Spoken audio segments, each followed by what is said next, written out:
మార్కెట్లో ఏ కోర్స్ చేసినా రెండేళ్ల ముచ్చటే. కానీ ఏఐ అండ్ డేటా సైన్స్ నేర్చుకుంటే రాబోయే 10 ఏళ్ల వరకు మీ కెరియర్ కి తిరుగుండదు. అది ఒక్క ఇన్నోమాటిక్స్ తోనే సాధ్యం.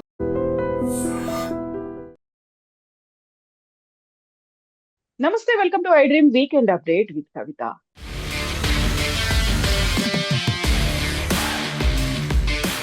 చాలా వ్యంగ్యంగా ఒక జోక్ లాగా ప్రారంభమైనటువంటి కాక్రోచ్ జనతా పార్టీ ఇప్పుడు సీరియస్ గానే విప్లవం దిశగా ఒక ఉద్యమంలా దేశవ్యాప్తంగా మొదలైంది. దానికి సంబంధించి ఈ రోజు జంతర్ మంతర్ లో జరుగుతున్నటువంటి ధర్నా. కేంద్ర విద్యాశాఖ మంత్రి ధర్మేంద్ర ప్రధాన్ రాజీనామా చేయాలి అంటూ సాగినటువంటి ఈ ఉద్యమం ఎటువైపు వెళ్ళబోతోంది? యూత్ అంతా ఒకేలాగా ఆలోచించేటువంటి శక్తి వెనకాల ఉండి నడిపిస్తోంది ఎవరు? విసిల్ బ్లోయర్స్ గతంలో అయితే వారిని అర్బన్ నక్సల్స్ గా పిలిచేవారు, లేకుంటే విదేశీయులు, పాకిస్తానీలు అనేవాళ్ళు. అలాంటి పర్సన్స్ అందరూ ఇప్పుడు ఏకమై గళమెత్తుతూ ఉంటే నెక్స్ట్ ప్రతి ఒక్కరూ మారాల్సినటువంటి సమయం వచ్చిందా? మనతో పాటుగా ఉన్నారు foundation for democratic reforms founder doctor Jayaprakash Narayana గారు. సార్ నమస్తే. నమస్తే కవిత. సార్, ఫస్ట్ వాళ్ళు పార్టీ అనౌన్స్ చేస్తున్నాము అని చాలా సర్కాస్టిక్ గా, సెటైరికల్ గా పెట్టినప్పుడు కూడా చాలా సీరియస్నెస్ అనేది దేశవ్యాప్తంగా కనిపించింది. ఫాలోవర్స్, సబ్స్క్రైబర్స్ ఇంత పెట్టిన తర్వాత సోషల్ మీడియా అకౌంట్స్ ని బ్లాక్ చేశారు, లేకుంటే వాటన్నిటిని డిలీట్ చేశారు. అయినప్పటికీ కూడా ఒక ఉద్యమం చాలా ఉవ్వెత్తున వచ్చింది, చాలా మ్యాసివ్ గా కనిపిస్తోంది. ఈ రోజు జంతర్ మంతర్ దానికి వేదిక అయింది. సార్, నిజంగా వీళ్ళు ప్రాపర్ డైరెక్షన్ లోనే వెళ్తున్నారా? వీళ్ళ వెనకాల ఎవరున్నారు అనేటువంటి అనుమానాలు కూడా వస్తున్నాయి, విమర్శలు, ఆరోపణలు అన్ని వస్తున్నాయి కదా సార్. వీటన్నిటిని ఎలా చూస్తున్నారు మీరు? కవిత, మనం అడగాల్సిన ప్రశ్న ఎవరు వెనకాల ఉన్నారు, ఏ దిశగా వెళుతున్నారు కాదు. యువత ఈ దేశంలో అశాంతికి గురవడానికి వెనకాల బలమైన కారణాలు ఉన్నాయా అని చూడాలి. ఖచ్చితంగా ఉన్నాయి. ఆర్థిక ప్రగతి అయితే జరుగుతోంది, టెక్నాలజీ అయితే అందుబాటులోకి వస్తుంది.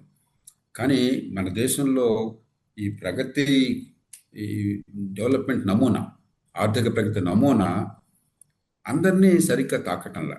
ఎంతో కొంత తాకుతోంది, స్పృశిస్తోంది. కానీ జీవితాలని ప్రభావితం చేస్తుంది, మా జీవితాలు బాగుపడతాయి నమ్మకాన్ని అత్యధికంగా కలిగించలేకపోతున్నది. మొబైల్ ఫోన్స్ వచ్చినాయి, లేకపోతే ఇంటర్నెట్ వచ్చింది, సో ఈ సోషల్ మీడియా వచ్చినాయి, ఇవన్నీ అందరూ ఉపయోగిస్తున్నారు. చివరికి పంజాగుట్ట చౌరస్తాలో అక్కడ బెగ్గర వాళ్ళు కూడా మీరు చిల్లర లేదమ్మా డబ్బులు ఇవ్వడానికి అని చెప్పంటే క్యూఆర్ కోడ్ ఉంది, దానికి ట్రాన్స్ఫర్ చేయండి అంటున్నారు. అప్పుడు టెక్నాలజీ అందరికీ వెళుతుంది, దాని అనుమానం లేదు. ఎంతో కొంత జీవితం మారుతుంది. కానీ గణనీయంగా నా జీవితం మారుతుంది, 5-10 ఏళ్ళు కష్టపడితే నా జీవితంలో మరింత మంచి ఫలితాలు చూస్తానన్న నమ్మకాన్ని ఈ దేశంలో చాలామంది కలిగించలేకపోతున్నాం. ముఖ్యంగా అసంఘటిత రంగము, లేకపోతే చదువు ఉండి కేవలం డిగ్రీ కాగితాలు ఉన్నాయి కానీ నైపుణ్యం లేని వాళ్ళు. నిజంగా మన డిగ్రీలో నైపుణ్యం రావట్లేదు. 3,80,00,000 మంది ఇవాళ యూనివర్సిటీల్లో, కాలేజీల్లో చదువుకుంటున్నారు.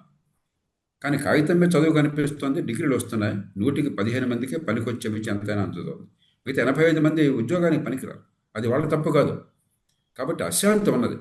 అశాంతికి కారణం అభివృద్ధి నమూనాలో ఉన్నటువంటి మౌలికమైన పొరపాట్లు. మనం ఆలోచించాల్సింది అశాంతికి కారణాలు ఉంటే ఎందుకు అశాంతికి గురయ్యారో అని చెప్పిన మనం ఎదురు తిరగడం కాకుండా ఆ కారణాలు వెతికి పట్టుకుని పరిష్కారం చేయాలి. ఇక సరైన దాన్ని వెళుతుందంటే సరైన దాన్ని వెళ్ళదు. ఇవన్నీ కూడా ఎనార్కిక్ మూమెంట్స్. దీని వెనకాల లోతైన ఆలోచన కానీ, లేకపోతే ఒక సంఘటితమైన శక్తి కానీ ఉండదు. మనసులో ఏదో కసి ఉంది, ఆ కసిని వ్యక్తం చేస్తున్నాం, బాధను వ్యక్తం చేస్తున్నాం, ఆందోళన వ్యక్తం చేస్తున్నాం, ఇన్కోయెడ్ డిస్కంటెంట్ అంటాం. ఒక అస్పష్టమైనటువంటి నిరసన భావం ఉన్నది. అది అస్పష్టం బై డెఫినేషన్, నిర్వచనం ప్రకారం. కాబట్టి దాని నుంచి పెద్దగా డైరెక్షన్ ఉండకూడదు. సరే, కొంత విజ్ఞత గలవాళ్ళు కనుక నాయకత్వాన్ని ఇస్తున్నట్టయితే మేధోపరంగా ఒక మార్గం సరిగ్గా ఉంటుంది. లేకపోతే కేవలం పక్షపాత రాజకీయ డిమాండ్లు అవుతాయి. మంత్రి గారు రాజీనామా చేయాలా, దాని ఇక దేవుంది, మంత్రి రాజీనామా అయితే దేశం బాగుపడినట్లక. లేకపోతే న్యాయమూర్తులు రిటైర్ అయిన తర్వాత వేరే ఉద్యోగాలు ఇవ్వకూడదు, అది తప్ప రైటే పక్కన పెట్టండి. అదే ఇవాళ దేశంలో ప్రధానమైన అంశం. కాబట్టి దానిలో చాలా వెలితి కనిపిస్తుంది. కానీ వెనకాల ఉన్నటువంటి యాంగ్స్ట్ అంటామే, ఆ వేదన నిజమైనటువంటిది, దానికి కారణాలు ఉన్నాయి. కాబట్టి రాజకీయ వ్యవస్థ కానీ మీడియా కానీ పట్టించుకోవాల్సింది ఏంటంటే ఏ కారణంగా మన దేశంలో యువత అశాంతికి గురవుతున్నారు, మన విధానాల్లో ఏ మార్పులు రావాలి, రాజ్య వ్యవస్థలో ఏ మార్పులు రావాలి, దానికి ఇప్పటికైనా ఏకాభిప్రాయాన్ని సాధించి దోహదం చేద్దామని ఆలోచించాలి. అంతేగాని ఇది పాకిస్తాన్ వాడా అమెరికా వాడా మనకు అనవసరం. సో ఇప్పుడు జరుగుతున్నటువంటి ఈ ఉద్యమం కూడా మేము చాలా శాంతియుతంగా చేస్తున్నాము, విద్యార్థులు యూత్ చేస్తున్నటువంటి మూవ్మెంట్ గా దీన్ని ప్రొజెక్ట్ చేయాలి.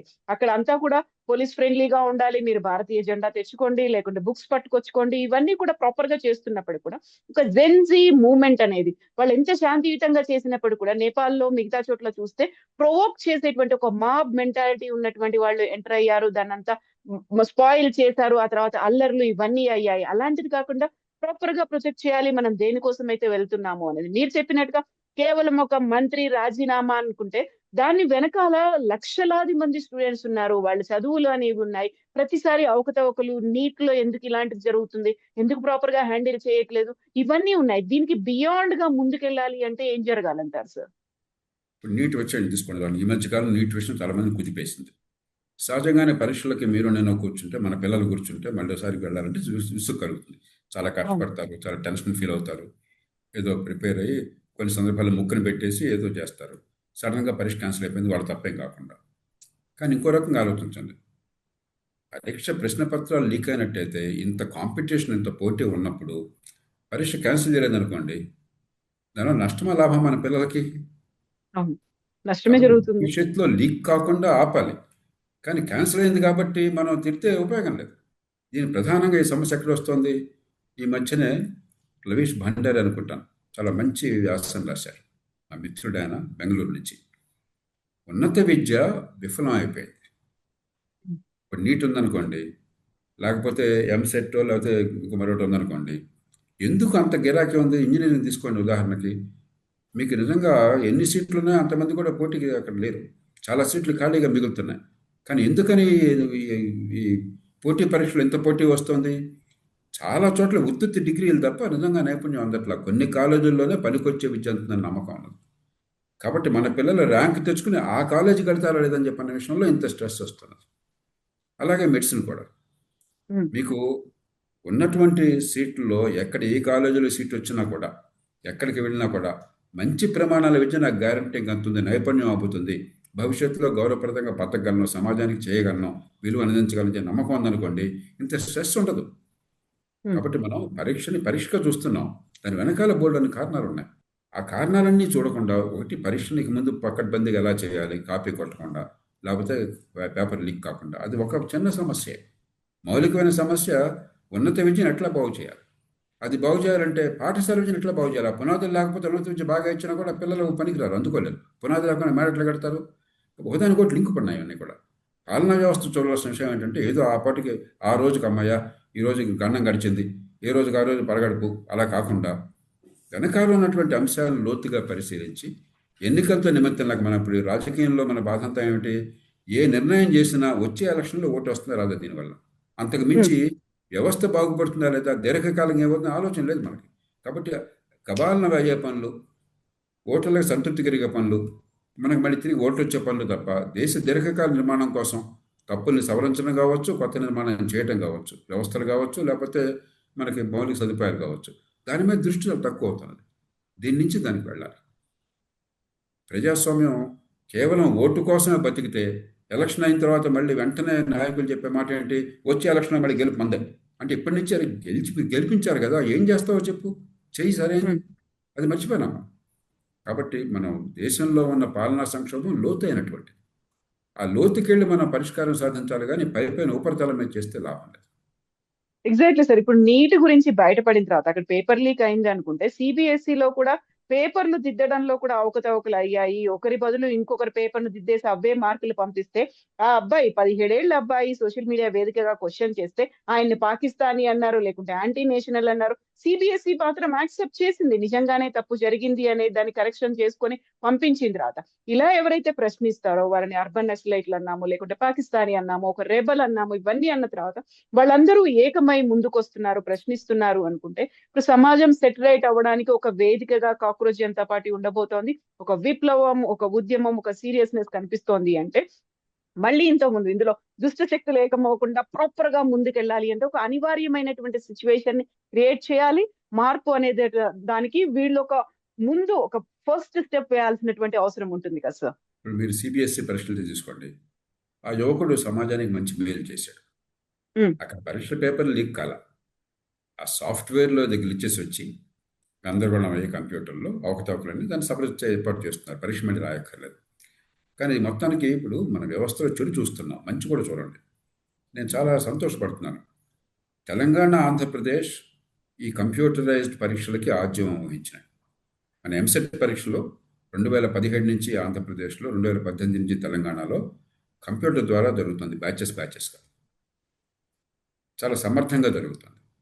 నేను వారితో కూడా మాట్లాడాను, తెలంగాణలో కంప్యూటర్ ఈ పరీక్ష నిర్వహించే వాళ్ళతో కూడా చాలా సంతృప్తికరంగా చేస్తున్నారు, చాలా ప్యాషన్తో నిజాయితీగా చేస్తున్నారు. కానీ ఏమైంది, ఇది జాతీయ స్థాయిలో తీసుకెళ్ళినప్పుడు సిపిఎస్సి అనుకరించింది, ఎక్కడో ఈ మధ్య మార్చారు. ఎప్పటిదాకా బాగా నడుస్తుంది, ఈ మధ్య మళ్ళీ ఏదో మార్చారట టెక్నాలజీ. అక్కడ టెక్నాలజీ మారినప్పుడు సరిగ్గా చర్యలు తీసుకోలేదు. ఇప్పుడు ఆ యువకుడు చేసిన ఆరోపణ ఏమిటి, ఆ టెండర్ ఎవరో హైదరాబాద్ వాళ్ళకి ఎవరికో సాంకేతిక నైపుణ్యం లేకుండా మరి లంచాలు ఉన్నాయో, లేకపోతే సిఫారసు ఉందో, లేకపోతే తక్కువ ఖరీదుకి వెళ్ళమని చెప్పే కారణంగా సామర్థ్యాన్ని లెక్కలో తీసుకోకుండా ఇచ్చారో మనకు తెలియదు. వివరాలు బయటపడితే ఖచ్చితంగా రేపొద్దున అది కొంచెం జాగ్రత్త లేకుండా ఇచ్చారు. దాని పర్యవసానం అనుభవిస్తున్నాం. అంటే కొత్త పద్ధతి ఏమో అవసరం. ఇప్పుడు రేపొద్దున నేషనల్ టెస్టింగ్ ఏజెన్సీ ఎన్టీఏ కూడా ఏం చేస్తున్నారు, కంప్యూటరైజ్ పరీక్ష పెడతా ఉంటున్నారు మన తెలంగాణ, ఆంధ్రప్రదేశ్లో ఉన్నట్టుగానే. అది సరైన పద్ధతి. ఇక అప్పుడు మ్యాథ్స్ కాపీయింగ్ లీక్లు ఉండవు, ఎందుకంటే లాస్ట్ అరగంట ముందు పేపర్ మీరు రిలీజ్ చేస్తారు, ఆన్లైన్ వెళ్ళిపోతుంది. కాబట్టి లీక్ అయ్యే సమస్య ఉండదు, కాపీయింగ్ ఆపితే చాలు. కానీ మనం సరైన జాగ్రత్తలు తీసుకోకపోతే కంప్యూటరైజేషన్ చేసినప్పుడు మంచి పరిష్కారం మంచిదైనా కూడా ఆ డీటెయిల్లో పొగపోయినట్లయితే గుడ్డెత్తి చొరబట్టు చేస్తే ప్రమాదం అవుతుంది. కొంచెం మనం ఓపిక పట్టాలి. ఇక్కడేమీ సిబిఎస్ఈ పరీక్షల్లో పిల్లలకేమి ఇబ్బంది కలగల. ఆ పరీక్షలు మళ్ళీ సవరించి ఏర్పాటు చేస్తున్నారని నాకు తెలిసిన వరకు. కాబట్టి ఆ తప్పుని సవరిస్తారు, అది కేవలం సాఫ్ట్వేర్ ప్రాబ్లం. కాబట్టి సమస్యను మనం గుణాత్మకంగా పరిశీలించి పరిష్కారంలో భాగం కావాలి తప్ప ప్రతిదానికి ఎడ్డవంటే కూడా ఉపయోగం లేదు. ప్రభుత్వంలో ఉన్న వాళ్ళు ఏ పార్టీ అయినా, ఏ రాష్ట్రమైనా, వాళ్ళెవరి దేవుళ్ళు కాదు, వాళ్ళెవరికి మానవాతీత శక్తులు లేవు. మనం ఇచ్చినటువంటి ఆ పరికరాలతో, ఇచ్చిన వనరులతో, ఇచ్చిన అధికారంతో తంటాలు పడుతున్నారు. అక్కడ అవినీతి ఉంటే ఖచ్చితంగా వ్యతిరేకిద్దాం, అసమర్థుంటే తొలగించే ప్రయత్నం చేద్దాం. కానీ ప్రతిదానికి కూడా ప్రభుత్వంలో ఏం జరిగినా కూడా తప్పు పట్టమే కానీ భాగంగా చూస్తే ఏ రాష్ట్రమైనా సరే, ఏ పార్టీ ఉన్నా సరే పరిపాలన జరగదు, అరాచకత్వం అవుతుంది. మన దేశంలో స్వతంత్ర పోరాట కాలం నుంచి వ్యతిరేకించడం అనేది సహజ స్వభావం అయింది. తెల్లవాళ్ళని వ్యతిరేకించినప్పుడు మనం వ్యతిరేకించాం, రస్తారోకాలు అన్నాం, బంద్లు అన్నాం, మరొకటి అన్నాం, హర్తాళ్ళు అన్నాం, అది అలవాటు అయిపోయింది. కాబట్టి మనం కూడా నిర్మాణాత్మకంగా పాలుపంచుకోవాలి. పరిష్కారం కూడా చెప్పండి, చేతనండి. అందరూ చెప్తారు, నేను అంటల్లా. కనీసం విజ్ఞత గలవాడు, ఆలోచించేవాడు, దానికోసం గొంతెత్తండి, నిర్మాణాత్మకంగా పనిచేయండి. రోడ్డు మీద వచ్చి తిట్టడం చాలా జరిగింది. 2011లో మీకు గుర్తుందా, ఈ ఆమ్ ఆద్మీ పార్టీ వచ్చే ముందు ఇండియా అగేన్స్ట్ కరప్షన్, అవినీతి మొత్తం అంతం అయిపోతుంది అనుకున్నాం. నిజాయితీగా మాట్లాడదాం. దానివల్ల లోక్పాల్ సంస్థ కూడా వాళ్ళు సూచించిన చాలా పొరపాటు లోక్పాల్ సంస్థ. తర్వాత నేను జాతీయ స్థాయిలో ఒక రౌండ్ టేబుల్ ఏర్పాటు చేసి మేధావులందరినీ, దేశంలో మహామహులందరినీ, మాజీ సుప్రీంకోర్టు ప్రధాన న్యాయమూర్తుల్ని, మరి నిజాయితీకి పేరున్న అధికారుల్ని, న్యాయకోవిధులను కూర్చోబెట్టి ఏ రకమైనది కావాలో తీసుకొస్తే ఆ రకంగా చట్టం వచ్చింది. కానీ చివరికి ఫలితం ఏమైనా వచ్చిందా, రంగు రుచి వాసన లేని సంస్థ వచ్చింది. ఆ ఉద్యమం వల్ల వచ్చిన ఏకైక మంచి ఫలితం, లోక్సత్తా చొరవ తీసుకుని సుప్రీంకోర్టుకి వెళ్ళి ఇక నుంచి స్పెక్ట్రమ్ అలొకేషన్ అప్పుడు ఇష్టం వచ్చినట్టు ఇవ్వడం కాకుండా విధిగా కాంపిటేటివ్ బిడ్డింగ్ పెట్టి, వేలంపాట పెట్టి, బహిరంగ వేలం పెట్టి, పారదర్శకంగా చేసి వాళ్ళకి అందించి ఏర్పాటు చేయండి భవిష్యత్తులో అని చెప్పంటే ఆ రకంగా సుప్రీంకోర్టు ఆదేశించింది. అప్పటి నుంచి ఇప్పటిదాకా స్పెక్ట్రమ్ అలొకేషన్లో ఒక్క పైసా కూడా అవినీతి లేదు. కాబట్టి మన వీరులంత మేరకు ఆలోచన పరులు కేవలం తిట్టిపోయడం కాకుండా పరిష్కారంలో భాగం కావాలి, పరిష్కారాన్ని సూచించాలి, దాన్ని సాధించడంలో భాగం కావాలి. లేకపోతే ప్రజల అశాంతికి నిదర్శనం అవుతుంది తప్ప పరిష్కారాలకు మార్గం కావట్లేదు. సో యూత్ కాస్త వాళ్ళని ఒక ఓటు బ్యాంక్ రాజకీయాలకే వాడుకున్నారు. ఎలక్షన్స్ టైంలో వాళ్ళకి కావాల్సినటువంటి మేనిఫెస్టోలో, తాయిలాలో, లేకుంటే నిరుద్యోగ భృతో అనేది ఇచ్చారు తప్ప వాళ్ళని ఇంక్లూజివ్నెస్ లాగా వాళ్ళని ఇన్వాల్వ్ చేసుకుని వాళ్ళకి ఏం అవసరం అవుతుంది అనేది ఆలోచించలేదు. కాబట్టి ఇలాంటి ఒక పార్టీ వచ్చింది అనుకున్నప్పుడు అనివార్యత అనేది ఏర్పడుతుంది. ఆబ్వియస్ గా నెక్స్ట్ మేము యూత్ గురించి ఆలోచించాలి, యూత్ సెంట్రిక్ గానే ప్రోగ్రామ్స్ ఉండాలి, మేనిఫెస్టో ఉండాలి అనేటువంటి వచ్చినప్పుడు మళ్ళీ అక్కడ చిత్తశుద్ధి అనేది కనిపిస్తుంది. యూత్ సెంట్రిక్ గా అంటే ఎలక్షన్స్ తర్వాత అధికారంలోకి వచ్చిన తర్వాత ఆలోచిస్తారా, లేకుంటే మళ్ళీ 5 ఏళ్ల పాటు ఎదురు చూడాలి, పోరాటాలు ఉండాలా అంటే ఒక సిస్టమ్ కేవలం కాక్రోచ్ జనతా పార్టీ యూత్ కోసం వచ్చింది అన్నట్టు కాకుండా ఇప్పటిదాకా ఎస్టాబ్లిష్ అయినటువంటి పార్టీలు, ఉన్నటువంటి గవర్నమెంట్స్ ఆ దిశగా ఫోకస్ పెట్టాలంటే ఏం జరగాలంటారు సార్? చిత్తశుద్ధి అనేది. కవిత, మంచి ప్రశ్న. ఇప్పుడు 18 ఏళ్లకు ఓటు హక్కు ఇచ్చాం. ఇవాళ 18 ఏళ్ల లోపల సమాజంలో దాదాపుగా 45-50% మంది ఉన్నారు. 45% దాకా ఉన్నారు 18 లోపల ఉన్నవాళ్ళు. 18-35 మధ్య మళ్ళీ గణనీయంగా ఉన్నారు. స్థానిక ప్రభుత్వాలు మనకి కాగితం మీద ఏర్పాటైనాయి. ఉమ్, మీరు యువత 20-25 ఏళ్ల వయసులో ఉన్నవాళ్ళు ఏదో జాతీయ స్థాయి రాష్ట్రంలో విధానాలు కొంచెం లోతుకెళ్ళటం కానీ అవగాహన కానీ అనుభవం కానీ లేకపోవచ్చు. స్థానికంగా మీకు కావాల్సింది ఏంటి? ట్రాన్స్పోర్ట్ బాగుందా లేదా, బస్సులు బాగా నడుస్తున్నాయి లేదా, రోడ్లలో ఈ మ్యాన్ హోల్స్ ఇబ్బంది లేకుండా ఉందా, పాట్ హోల్స్ లేకుండా ఉన్నాయా, మనకి రోడ్డు మీద మహిళలకు భద్రత ఉందా, ఇవి కదా. దీనిలో పెద్ద గొప్ప అవును విషయాలు ఏం లేవు కదా. అవును నిజంగా స్థానిక ప్రభుత్వాలకు పూర్తి అధికారం ఇచ్చి, ఈ నటన కాకుండా వనరులు ఇచ్చి, యువతను ప్రోత్సహించి, మీరే అక్కడ పరిష్కారంలో భాగం కండి అని చెప్పంటే ఈ ఎనర్జీ అంతా కూడా వాళ్ళలో ఉన్నటువంటి ఆ ఎనర్జీ అంతా కూడా ఎవరి మీద విమర్శ కాకుండా పరిష్కారంలో భాగం అవుతుంది. మనం ఆ పని చేశామా? భారతదేశంలో ఉన్నంత కేంద్రీకరించిన అధికారం ప్రపంచంలో ఎక్కడా లేదు. చైనాలో కూడా లేదు. చైనా ఒక నియంతృత్వ దేశం, కానీ చైనాలో 51% నిధుల్ని, ప్రభుత్వ నిధుల్ని స్థానిక ప్రభుత్వం ద్వారా ఖర్చు పెడతారు. మన దేశంలో 3%. రెండోది, యువతకు అవకాశాలు ఇచ్చామన్నా కూడా వాళ్ళ దృష్టిలో ఇవాళ రాజకీయంలో చాలా మెరుగు, చాలా పార్టీల విషయంలో మామూలు యువత, మామూలు కుటుంబం నుంచి వచ్చిన యువత ఎంత ప్రతిభ ఉన్నా, ఎంత సామర్థ్యం ఉన్నా, తపనున్నా కూడా వాళ్ళు పల్లకీలు మోసే బోయిలు. ఉమ్, వాళ్ళ కొడుకులు కూతుళ్ళు మాత్రం యువతకి రాజ్యాధికారం అంటే వాళ్ళ కొడుకులు కూతుళ్ళు కానంత కాలం యువతలో అశాంతి ఎక్కువ ఉంటుంది. కాబట్టి పార్టీల నిర్మాణంలో కావచ్చు, మరి అవకాశాలు ఇవ్వటంలో కావచ్చు, వాళ్ళతో చర్చించి మరి ఈ దేశంలో వ్యవస్థను మార్చడం కోసం అని చెప్పని దానిలో మార్గాన్ని సూచించడంలో కావచ్చు, యువతను పాత్రధారులు నిజంగా చేయాలి, నిజాయితీగా చేయాలి. మీరు అన్నట్టుగా ఓటు బ్యాంకులుగా అనుకున్నట్టయితే, వచ్చే ఎలక్షన్ కోసం అనుకున్నట్టయితే తాత్కాలికంగా సమస్య పోవచ్చు, కానీ పరిష్కారం లేకపోతే దీర్ఘకాలంలో సమస్య పెరుగుతూ ఉంటుంది. మూడోది, యువత కన్నా అత్యంత క్లిష్టమైన సమస్య ఈవేళ ఉపాధి కల్పన. ఉపాధి కల్పన రాకపోవడానికి కారణాలు 2 ప్రధాన కారణాలు. ఒకటి, అసలు నైపుణ్యం లేని విద్య, ఉత్తుత్తి విద్య. పిల్లలు కష్టపడుతున్నారు, బట్టి పడుతున్నారు, ర్యాంకులు తెచ్చుకుంటున్నారు, తల్లిదండ్రులు శక్తికి మించి ఖర్చు పెడుతున్నారు, ప్రభుత్వం వేలాది కోట్ల రూపాయలు ఖర్చు పెడుతుంది విద్య పేరుతో, కానీ పనికిరాని విద్య అందుతోంది. వాళ్ళు అనుకుంటున్నారు డిగ్రీ కాగితం ఉంది కదా, భవిష్యత్తు బాగుంటుంది అనుకుంటున్నారు. పార్టీల నాయకులు ఏం చెప్తున్నారు? ఆ బిడ్డ నీకు 8వ తరగతి సర్టిఫికెట్ ఉంటే నీకు ఉద్యోగం గ్యారెంటీ అన్న భావం కలగజేస్తున్నారు. అందుకని గవర్నమెంట్ ఉద్యోగాలే పరిష్కారం అన్న అబద్ధ భావన కలగజేస్తున్నారు. గవర్నమెంట్లో 100 ఉద్యోగాలంటే 1,00,000 మంది పోటీ పడుతున్నారు. 100 మందికి వస్తే మిగతా 99,900 మంది సంగతి ఏమిటి? ఈ సంగతి మాట్లాడలే మనం. అది మర్చిపోవడం కోసం చెప్పని 35 ఏళ్ళ దాకా నువ్వు రావచ్చు, 40 ఏళ్ళ దాకా రావచ్చు. అంటే ఇక ఆ వయసులో వాళ్ళంతా వేరే పని లేదు, ఈ గవర్నమెంట్ చెత్త ఉద్యోగాల కోసం చెప్పని కృషి చేయడం అని చెప్పాను. ఇది పరిష్కారం కాదా? నిజంగా ఉపాధి కల్పనే లక్ష్యంగా ఉండేటువంటి ఏర్పాటు జరగాలి. అది జరగాలని చెప్పంటే ఒకటి, చిన్న పట్టణాలు కావాలి. దేశంలో అత్యధికులు హైదరాబాద్లో, ఢిల్లీలో, ముంబైలో, చెన్నైలో లేరు.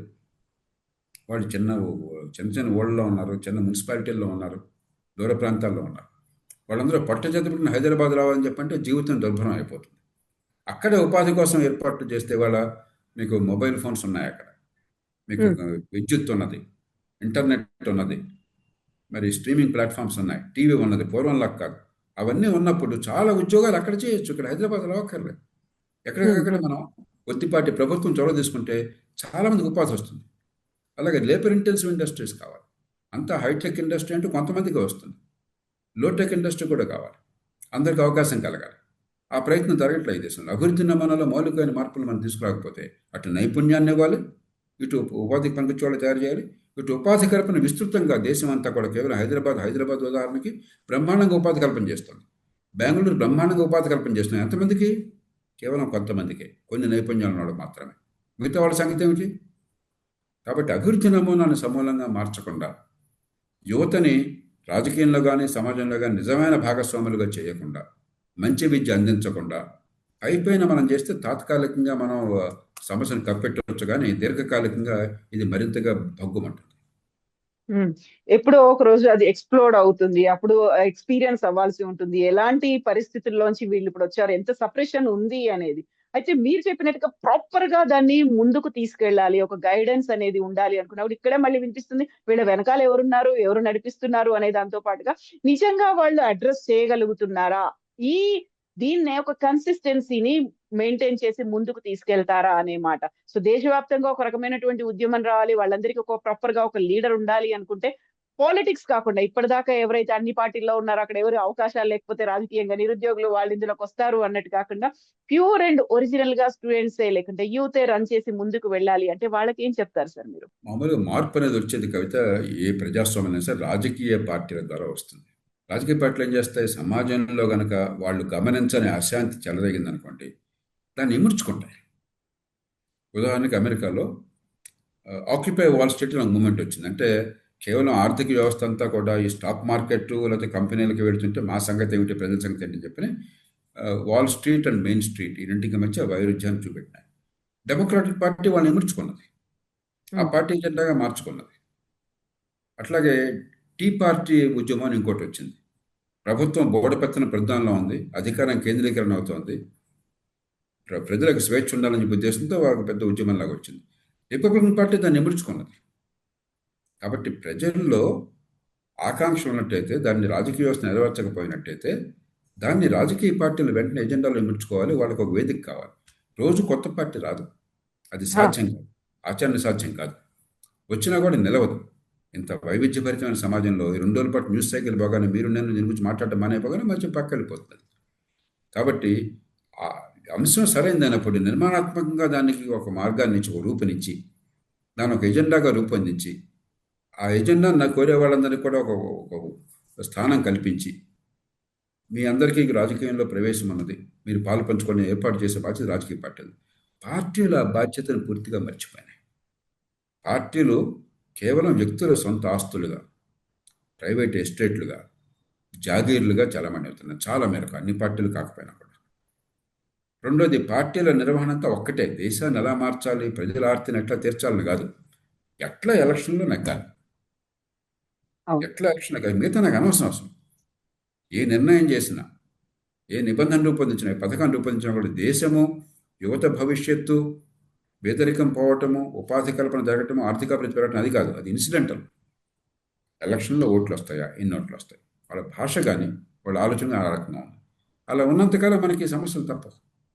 ఎన్నికల్లో గెలిపే లక్ష్యంగా ఉన్నట్టయితే ఎన్నికలు గెలుపు ఒక మార్గం, అది లక్ష్యం అయితే ఇంకా ఇంకా ఉపయోగం ఉంది. ఇంకా ప్రజాస్వామ్యం ఎందుకు, ఎన్నికలు ఎందుకు, గొడవ ఎందుకు? ఎన్నికల తర్వాత ఏం జరుగుతుందని దాని గురించి, ఎన్నికలు ఓటేసే వాళ్ళని గురించి, పోటీ చేసే వాళ్ళని గురించి కాదు. ఎన్నికలు ఎవడు గెలుస్తాడని కాదు, ఎవడు నెగ్గినా కూడా తర్వాత ఏం జరుగుతుంది చెప్పాను. ఆ విషయం మర్చిపోయినాం ఈ దేశంలో చాలా మేరకు. అంచేత ఒక రకంగా ఇది మౌలికమైన రాజకీయ సంక్షోభానికి కూడా అర్థం పడుతుంది. ఇవాళ నిజాయితీగా మనం వేరు చేసుకోవాలి. కొన్ని అద్భుతమైన విజయాలు సాధించాము ఈ దేశంలో గత 75-80 ఏళ్ళలో, నేను ఎప్పుడు చెప్తున్నాను. అలాగే ఘోరమైన వైఫల్యాలు కూడా చూసాం. ఇలాంటి సందర్భం చూడాలి, కోట్లాది మంది స్పందిస్తున్నప్పుడు ఒక అవకాశం ఇది. బేరీజు వేసుకుని ఎక్కడ పొరపాట్లు వచ్చినాయి, ఎక్కడ బాగున్నదాన్ని పెంచడం ఎట్లాగా, పొరపాట్లు సవరించడం ఎట్లాగా. 1975లో ఇట్లాంటి అవకాశం వచ్చింది, 75కు ముందు. అవకాశాన్ని నెరవేర్చుకుంది ఈ వ్యవస్థ. యువత ఆనాడు ఉద్యమిస్తే అవినీతికి వ్యతిరేకంగా, అలాగే నిరుద్యోగానికి వ్యతిరేకంగా, పేదరికానికి వ్యతిరేకంగా, దాన్ని పరిష్కారం ఎట్లా చూపెట్టాలి, ప్రజలను ఎలాగ కలుపుకోవాలని చెప్పి ఆలోచించకుండా వీళ్ళందరూ మమ్మల్ని అందరూ ఇబ్బంది పెడుతున్నారని చెప్పి వాళ్ళందరూ కూడా అణిచివేసే ప్రయత్నం చేశారు. చివరికి ఎమర్జెన్సీ నియంతృత్వం వచ్చింది ఈ దేశంలో. అది కాదుగా పరిష్కారం. నాలాంటి వాళ్ళ జీవితాలు మారిన కారణం ఆనాటి ఎమర్జెన్సీ. కాబట్టి పరిష్కారాన్ని సాధించడం రాజకీయ పార్టీలు విఫలం అవుతున్నాయి. అది పరిష్కారం తప్ప ఈ ట్రాన్స్మిషన్ అనేది ప్రజల ఆర్తి నుంచి, ఇలాంటి సంస్థల ఉద్యమాల నుంచి రాజకీయ ఎజెండాగా వెళ్ళి ఎన్నికల్లో అంశంగా వచ్చి దాని ప్రాతిపదికన ప్రజలు ఓటు వేసి అక్కడి నుంచి అధికారం చేపట్టిన వాళ్ళు, బాధ్యత తీసుకున్న వాళ్ళు దాన్ని మార్చే ఏర్పాటు చేయగలగాలి. మన దేశంలో ఈ ట్రాన్స్మిషన్ బాగా తెగిపోయింది, దెబ్బతినిపోయింది. సో వీటన్నిటిని మళ్ళీ సెట్ చేసుకుంటూ ఒక లూప్ లైన్ లో పెట్టుకొని ముందుకు వెళ్తే తప్ప అనుకున్న దాన్ని లక్ష్యాన్ని చేరుకోలేరు. అండ్ యూత్ ఏదైతే సప్రెషన్ లో ఉన్నారా, లేకుంటే ఒక వాళ్ళ డిసెంట్ అనేది ఉందా, ఒక రెబల్ వాయిస్ అనేది ఉందో దాన్ని పాసిఫై చేయొచ్చు, వాళ్ళు అనుకున్నటువంటి టార్గెట్ ని, గోల్ ని రీచ్ అవ్వచ్చు. ఒక్కటే నేను యువతను కోరేది ఈ విషయంలో, ఈ మొత్తంలో నాకు ఒక్క శంక ఏముందంటే, ఆర్తి వ్యవస్థలో ఉన్న లోపాలు దాని మీద మనం కొంచెం సెచ్యులేట్ పెట్టడం, ఫోకస్ చేయటము, దృష్టి పెట్టడము, మరి దాని పార్టీలు స్పందించి ఇవన్నీ అవసరం. దేశంలో ప్రజాస్వామ్యాలు అత్యవసరం. కానీ ఆధునిక యుగంలో జెన్జీలో ఇంకొక సమస్య కూడా వస్తున్నది. అదేమిటంటే క్షణాల్లో జీవితాలు మారిపోతాయి, అద్భుతాలు జరుగుతాయని చెప్పారు. రాత్రికి రాత్రి అన్ని చేంజ్ అయిపోతాయి. ఇప్పుడు ఒకే ఒక్కడు ఒక సినిమా వచ్చింది ఒక 10-15 ఏళ్ల క్రితం. అవును. అర్జున్ ఎవరో తమిళ యాక్టర్ నేను చూశాను ఆ సినిమా. నాకు దిగ్భ్రాంతిని కలిగించింది ఆ సినిమా.